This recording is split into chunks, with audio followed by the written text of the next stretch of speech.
तुझे दुश्मनी महंगी पड़ेगी फौजी। मंत्री जी ये धमकी है। हाँ तुझे भारी पड़ेगी। वो तो वक्त बताएगा जमींदार जी, लास्ट वार्निंग देता हूं तुझे।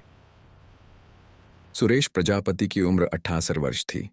शरीर दुबला पतला, आंखों में सूखापन और मन में गहरी पीड़ा। उसका इकलौता बेटा था मुकेश यादव, जो भारतीय सेवा में सैनिक था और अब शहीद हो चुका है। 3 साल पहले शहीद हुआ बेटा, और उसका तिरंगा आज भी सुरेश प्रजापति के घर के ऊपर लहराता था। लेकिन सुरेश के गांव में एक दबंग नेता शाखा था। वह सुरेश की सड़क के किनारे वाले नामी और मजबूत जमीन को दबंग नेता शाखा कब्जा करने के चक्कर में था। शाखा गांव का पूर्व प्रधान था और वह बहुत चालाक, और पुलिस तक शाखा की पहुंच थी। सुरेश का इकलौता सहारा उनकी सड़क के किनारे की जमीन थी, जिसकी कीमत लाखों में थी।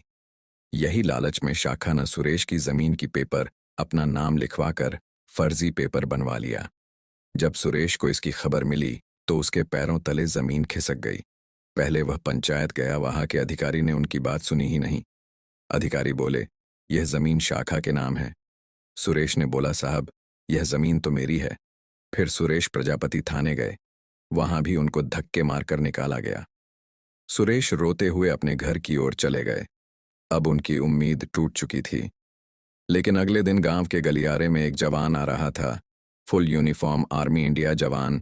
वह तुरंत सुरेश के पास गया। बाबा बोले, तुम कौन हो बेटा? जवान बोलता है, बाबा मैं आपके बेटे का प्रिय दोस्त हूं। ये कुछ चिट्ठियां जो कि आपके बेटे ने मुझे दिया था, लेकिन मैं अब आ पाया।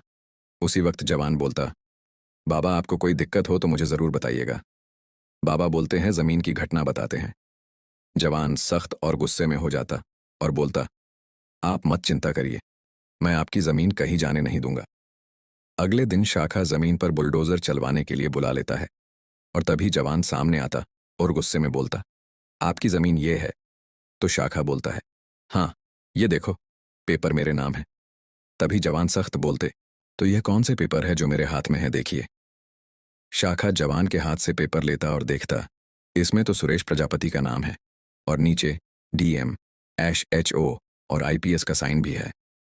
यह देखकर शाखा गुस्से में बोलता, नहीं यह मेरी जमीन है, इसने मैं पेट्रोल पंप खोलूंगा।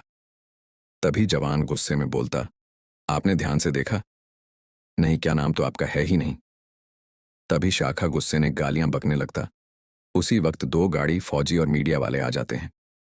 इसको देखकर शाखा डर जाता है और पसीने से भीग जाता है, और जवान सख्त नेता का कॉलर पकड़कर बोलते हैं, याद रखो जब जब जुर्म होगा